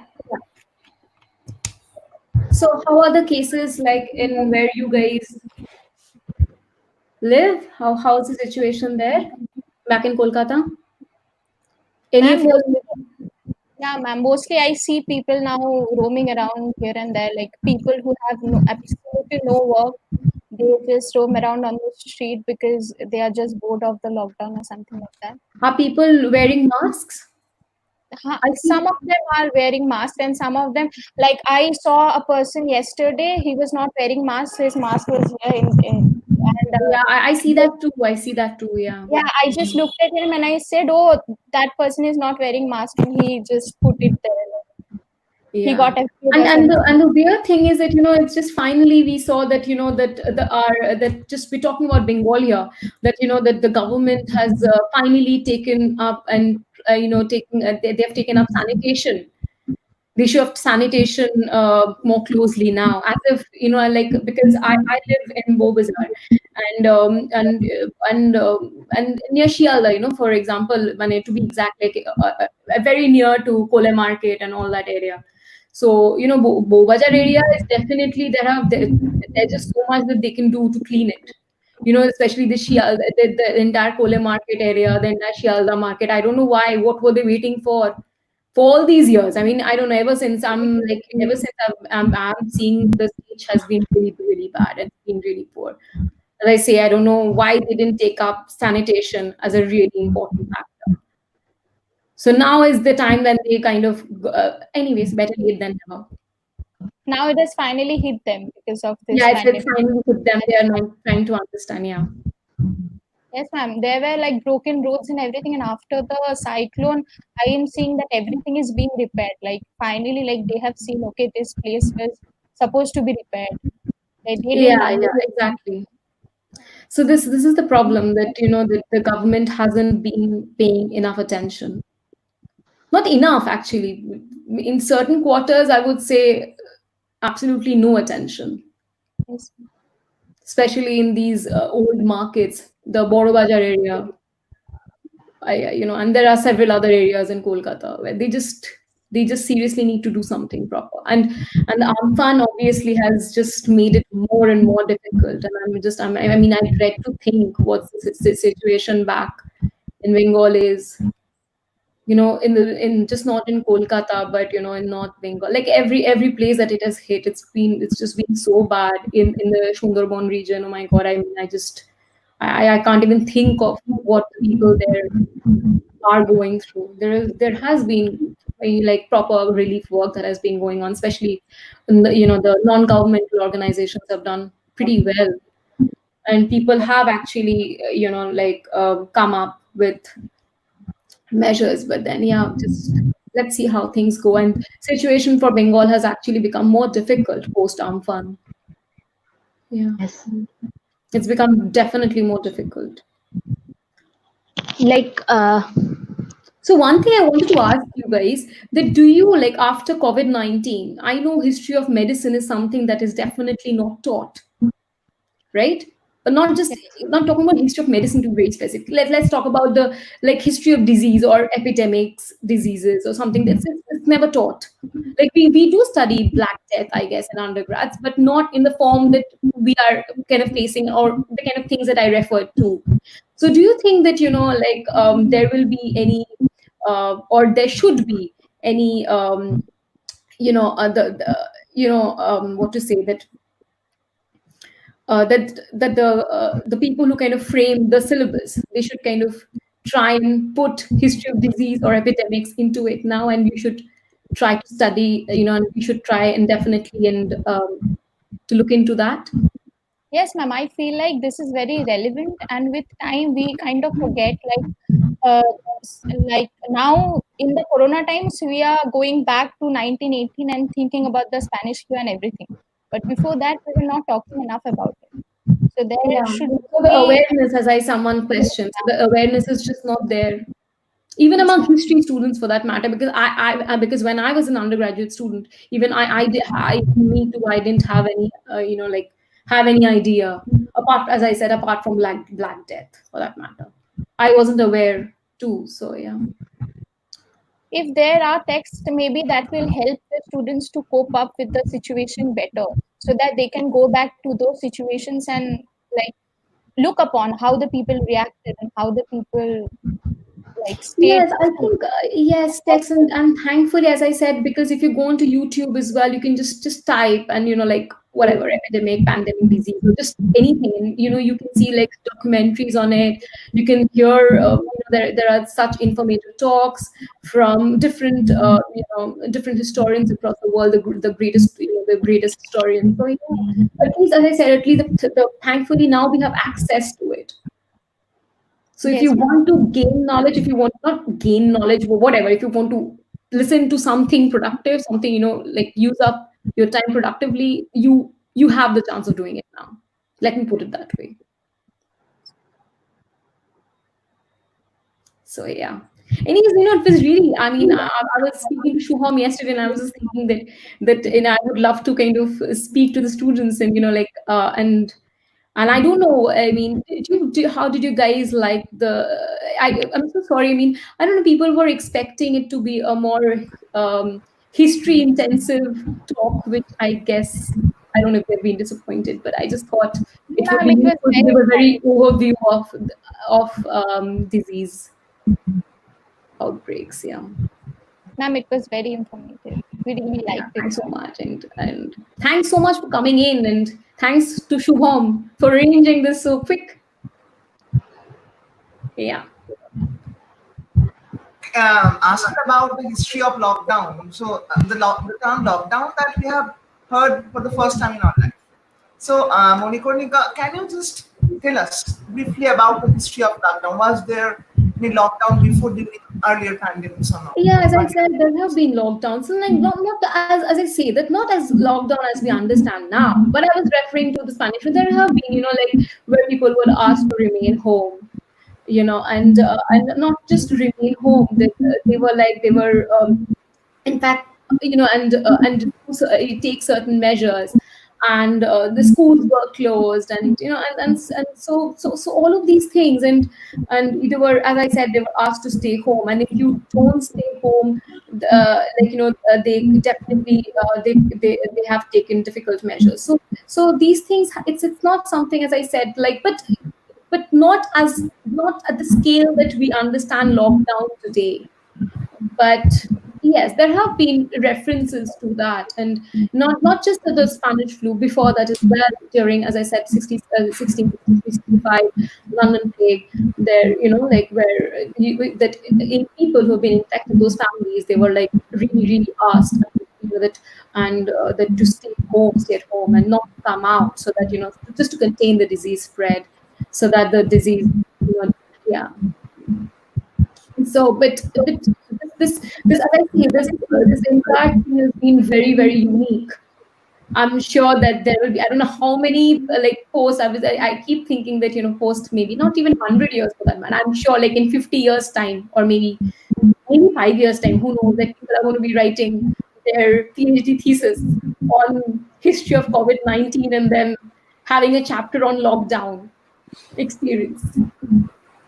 And I can just like seriously see this, this like, whatever. I mean, I'm smiling. I mean, I would just sometimes it's just so remarkable. The reason I just kind of discussed Charles Rosenberg's article, because when I read it, as a master's student, when I came to when I was doing my master, I just found it like so fascinating. But that time I didn't really understand, like, how like, but now it's almost like it's, if I can call it so, like a Bible. Like, you can actually see that every step that he talks about has actually unfolded in front of our eyes. It's just absolutely fascinating. Someone working on history of disease and diseases and epidemics, like how we've seen this, like how people have been reacting to it, the social response, the public response, government response. It's been like really, I mean, it's been absolutely fascinating, and there's just so much, to learn. I mean, I'm talking about myself, that I can, and that I can just further put into use when I'm writing, when I'm kind of researching, or when I come up with my own research. For example, I'm really interested in history of death and dying. So I didn't have the opportunity to go into that, but this entire thing of cremation and burial problems that the country has been facing. That in India, I was seeing the other day that there are not enough spaces, and there have been a lot of these weird stories that have been going around in Bengal, that that the bodies are not being found, or they're just being cremated without, no one is informing the families, the families of the people who've been infected, and so on and so forth. So this is something that, again, you can go back to 19th century Victorian England, where, like, when people are kind of, so many people were dying from cholera, and there was this thing that they used term miasma, called bad air. That's what miasma meant.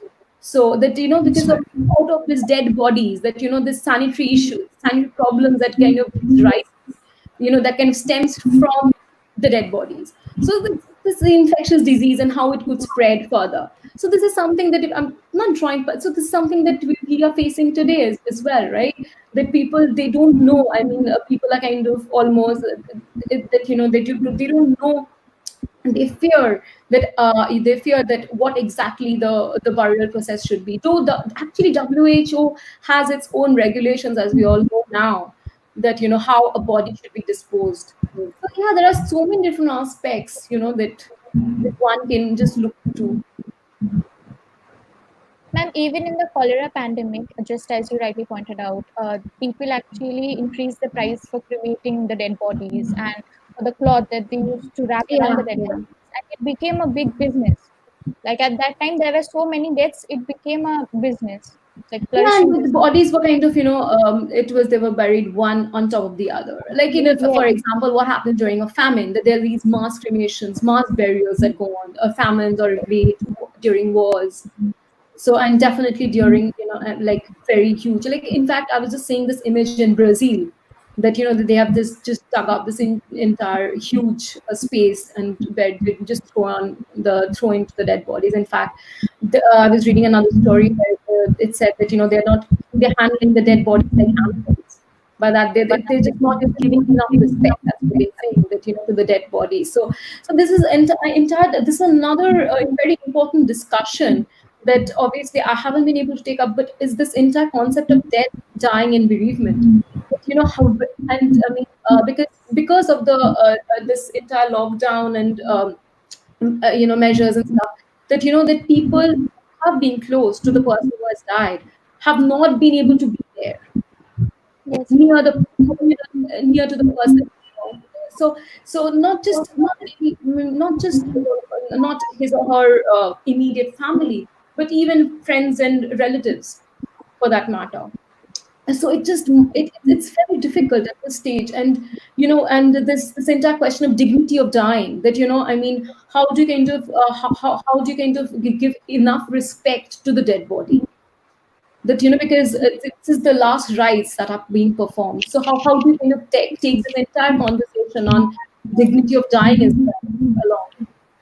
That, because it's just not a dead body that who's gone and it should be done and over with, because there are so many sentiments and emotions that are attached to that as well.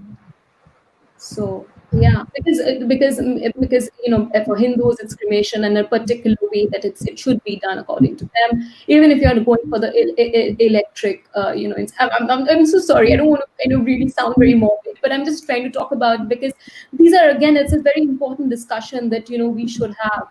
Like when you're talking about, because these days, like people are talking about mental health issues. It's just not about being like, just when you're hearing these stories, like that during this when you're suffering from COVID-19, and and especially if you feel that you're kind of, you might die, but this entire process of being in the hospital is just so traumatic, because you're not being able to be with the person, with your loved ones at the in the very final hours of your life. So yeah, so that's a different. I think it's just opened up. It's, as I said, every disease and every pandemic and epidemic is just so It's a very complex structure. Like it just opens up so many and arenas. I don't know. I mean, how to put it, but yeah. So May I? everybody deal with it. Yeah, sorry, you were saying something. Yes. May I share something? Yes, yes, Uh, absolutely. well, according to me, like it's a very personal perspective. I believe that saying goodbye, the last goodbye, is definitely a very difficult thing. Like it's never easy, and like even in normal times, seeing a closed one just go. One moment they were here, and the next moment they are no longer with you. That's a very grieving experience. Yeah, it's very difficult. It's a very, very difficult experience. Yeah, absolutely. And the chance of not saying goodbye to a loved one you have lost, that is something which really messes with the mind. It's Absolutely. like kind of like you see someone who has left you, and you kind of get to say goodbye. It's I'm definitely not saying that it heals you totally. It never heals. The pain just lessens with time, and you just learn to live with that pain. Yeah, But it yeah. soothes the pain to a very little extent. But knowing the fact that the near one was all alone and scared and in a very traumatic experience where in their final time, and the chance of never seeing them goodbye, that Yeah. does mess with Very, very difficult. So this is another conversation that I your feel that behavior. it's a very important conversation that we should be having, that I think we're not having enough, unfortunately. Yeah. Ma'am, But I have thankfully, it's not that the deaths have been really, because I feel that this is something that it's not that you've really experienced death, like of a very like it's still not very common. Thankfully, it's not that every house and every building has seen a death or something like that. That still hasn't happened yet, and hopefully it doesn't reach that stage. But yes, it's been like here I found instances in the UK where the nurses have been kind enough to to do these little video chats, of and showing them on video, like like this is your son or your daughter, your wife or whatever, or your mother, whatever, who is kind of really missing you, and wants to say something, and and just making that person feel special enough that you have been, because there have been a lot of things about, because every society reacts to death in a very different way. So it's not that like if you see in our thing that people who are old, they just, yeah, we just have another few years of our time left, but they really don't come up and say how they want to things to be once they die, in the sense that how they want to be, not just be to be remembered, but how they want to kind of their rituals to be, whether at all they want any, and how they, so there are these so many intricacies. I don't want to get into them, but there are a bit, and we don't really think of mentioning or writing them down anywhere, or passing that information, that, or your own will for that matter, to your next generation, or your to younger ones, whatever. So it's also a huge gap, that sometimes that you don't even know what you really want, you know that you don't know what your loved one wanted at the end, how the end of life process should have been like. And not process, rather, sorry, I'm very sorry to use that term, journey should have been like. So yeah, these are very complex issues, and but yeah, this is, as you said very rightly, that it is very difficult. Yeah. Ma'am, I have a thought to share. Like, change is a very big factor in this time. So, don't you think that technology and everything that was happening with it, like the integrated technology and everything, that was the precursor of what is happening today? Like, telemedicine is being set up today. Like, people are using online platforms for video calling and everything. So, this is like something like this is unfolding or something like that. Yeah, so any crisis for that matter, okay, any crisis, always there are so many changes, social changes, that kind of that it kind of unfolds, as you very rightly pointed out. It kind of also kind of calls for new advancement. It may be in field of medicine, it may be in the field of technology. I'm sure, like, as I was referring to the talk, and during my talk, that there were no enough for example, ventilators for that matter, because people never really thought that that could happen, that the situation could arise when so many of them would be required at one point. So in fact, there were these news going around, even in developed countries like United Kingdom or United States of America, where they had to choose whom to give the ventilator first. So the situation had become so difficult, especially in New York, where the death toll was just absolutely, like, enormous for that. So I think so, and I'm sure, like, in the coming years, they would think about these things, that how to kind of so that it just kind of prepares you, not prepares you, you just prepares, and you're more alert.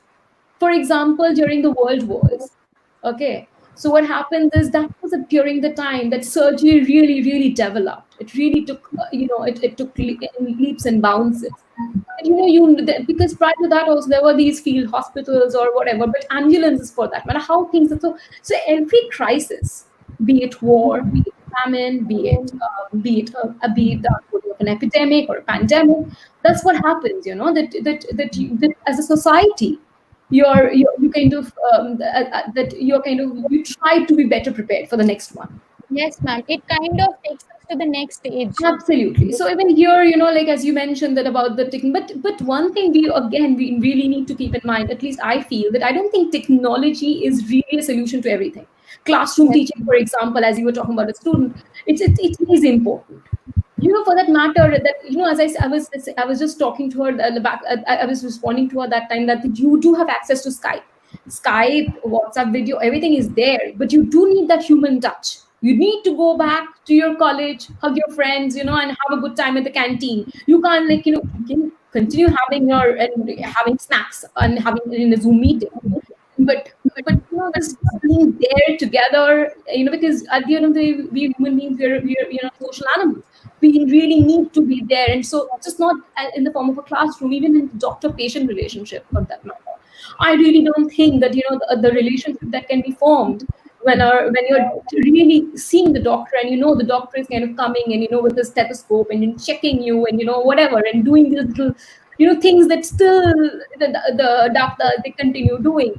And so it's very very very important, because it's not just physical thing, it's just about the mental connection. The point, from point you kind of enter the chamber of a doctor, you want to feel confident, you want to feel that secured, in the sense that there's emotional bonding that when it's at some level, maybe more in the case of a psychiatrist or something, but or someone suffering from a terminal illness for that matter. So you're really really relying that much on the doctor. So if you're making everything very corporatized, and if you're making everything in a sense that it's going to be all online, somewhere that relationship won't be there anymore. So it's another story that, whether it's going to be easier this way. Of course, there will be arguments that no, like now you have access to, like, someone even in the rural area, like if that person has internet, can speak to the best doctor in town in Calcutta, for example. So that's again there. So, but it should just be an option. It should not become the norm. That's what I'm saying. It's a very good option that we have, but it should not be the norm. And then again, you're talking about artificial intelligence replacing doctors, and I don't know what these kind of stories that go around. I don't know how that's going to unfold in next, I don't know how many years, but I do feel that the relationship between a teacher and a student, doctor and a patient, these are all very, very important and very crucial, and so, as I say, the human touch and just being around your fellow being is very, very important and very, very crucial. Ma'am, this is very true because even today, when I see the child specialist doctor who used to like see me, and I just feel well, like that Yeah, moment. exactly. It's just very psychological. You start feeling well. You know what? Like, in the moment that person pats at your back, don't worry, you'll be fine. Just go and take these medicines, you'll be fine. Like, automatically, by the time you leave the thing, you start feeling good. And if you're entering a space where the doctor has not been that great, while talking to you, okay, these are the medicines. They didn't really interact with you. You're like, okay, I'm not going to be back to the next doctor. And it's just, how much, like, conversation that person has a huge role in even, making you feel better just mentally. So yeah, so that there are these little small little things. A teacher who just comes to the class and, just talks about the lecture and just goes out. It's fine. Maybe as a teacher it's really good, but if you really don't, like strike that, the personal, it's the, the personal, touches of whatever, give that personal touch to everything, like, just ask you generally, how are you guys, or how are you doing, or whatever, little these things here and there, it definitely helps to carry on the relationships forward. Because so I do believe in that. So I don't think online and web version of everything is really good. I mean, in fact, not forget about the relationship. I don't think you can teach as and what I would like to, my students to understand, and how I would like. Because especially if it's a class of 15 or 20 or more than that, for example, it's very difficult. Fine, I understand. Like, how would you reach that person? It's impossible. And it's so difficult. And today when I was presenting, this was my first ever talk. When I didn't see a face, so it was very difficult for me. I was sometimes, and I was just like, what am I doing? Am I talking to myself? It was really very weird. I've never done this. So I've done a podcast where I'm speaking to someone, but I've never really seen just myself, and that's it. It's just a blank screen. It's just, so what I did was, actually I took, I clicked on my photo, and so that I should see myself. So I should be talking to someone. I mean, how can I just look at a blank screen and just talk? It's just so difficult. I mean, I found it to be very difficult. I don't know about the rest of the speakers, but I found it to be a very difficult experience. And on the flip side of it, we are very fortunate because of this internet that we could be able to connect to you Yeah, through absolutely. So StreamYard, this is again. So I'm connect hoping. to you, and thank you for your very interesting, very long, very detailed, very nuanced discussion. And thank you for giving our students the opportunity to listen to you, to communicate, to converse with you directly. No, in fact, rather, And with I think it should be me. I should thank Shubham and definitely you both. And, for that, I'm forgetting Medha, and the other one, Amrita. Amrit. Omri. I'm so sorry. I'm sorry. And this is totally your humility here. No, And thank you, no, Medha no, and no, no, Amrita. no, no, not at all. Because I have been teaching. It's only in the last term that I started teaching in Oxford Brooks, and I have never really interacted. I was telling Shubham that I took 1 hour session in West Bengal State University, but I've never really interacted. So I find it to be really exciting, because I don't see it as students. Like, I myself is a student, actually. Like, because I was just telling Shubham, I have very, like, I haven't graduated, in order to. So, and she was asking me that, should I write, how should I, speak to you, like, should I give that talk? I was like, no, I haven't still, formally got that thing. So, I haven't, like, the formal thing still hasn't come yet. So it's just, I'm still a student. So it's just, I think you should always be a student, even if you're teaching. Like, there's still a student of history, and not just the humility. It's just, I don't think I'm that old. I think it's that way. I don't want to see myself as a very old and a very, I don't know. So you guys can just get very young people in. So it was really nice talking to you all, Thank actually, you three of so you. much, ma'am. Thank And you. thank you, Monikonika, for your presence, for your long discussion. And hope to hear you again. And with this, we can we call it a dog for Yeah, today? absolutely. Hope to see you guys in Kolkata. Yes. In Kolkata, we will have seminars in our college, and we will definitely invite you. Absolutely. If time permits, you will please join us and give a talk in physical person to our department. Yeah, maybe just meet you guys just in general. That itself would be Okay. fine. Okay. And thank you, Amrita and Medha, Yeah, for your take care of presence yourselves and and be for happy. conversing with you. And for the listeners who are present over here, tomorrow we are beginning at 5 o'clock in the afternoon. And tomorrow we have two speakers, Dr. Shaurit Bhattacharya and Dr. Anushtu Basi. Though Shaurit Bhattacharya will be speaking on Sharat Chandra and Kipling Yeah, and epidemics, and Anushtu Basu will be speaking on Foucault and epidemics. Anushka Basu will begin from 6:30 and Saurit Bhattacharya will begin from 5. So I hope to see you again tomorrow. And for today, we can call it a day for now.